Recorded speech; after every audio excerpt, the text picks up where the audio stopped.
All right, so one of the things that I wanted to talk about is the value of shadow boxing. So you see people do shadow boxing a million different ways. I'm not going to trash any of them. I find utility in almost every single way you practice doing shadow boxing, but I'm going to go over the five main reasons why I am a huge advocate of shadow boxing as much as you can get it. Number one, ideal punch conditions. You're not hitting anything. So you can practice throwing the punch as exactly, as precisely, and as consistently as you can even imagine throwing the punch. Number two, you can practice anywhere. You can shadow box anywhere. I don't recommend doing it next to a police officer. I don't recommend doing it in traffic, but like really at the end of the day, you could be anywhere. You could be, I shadow box in the shower.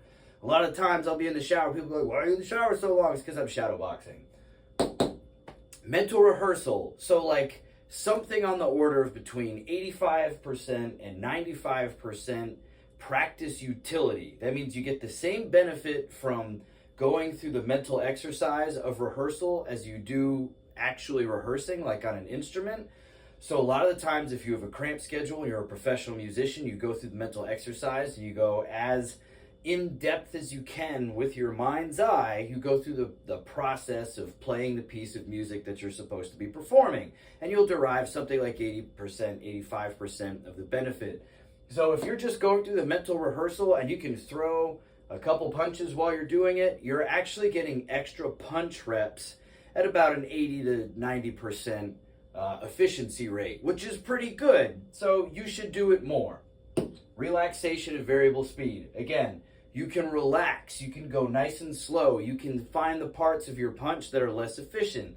There's a lot of different ways that you can improve your punch by throwing it slowly and not hitting anything while you do it. Lastly, practice missing.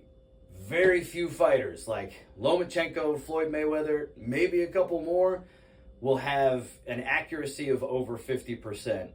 The vast majority of fighters out there are not hitting 50% punch accuracy. And if that's the case, that means you miss more punches than you land. So knowing how to miss correctly is an extremely important skill, because now you're going to be able to put your weight into a punch without putting your weight into a punch poorly, which will knock you off balance.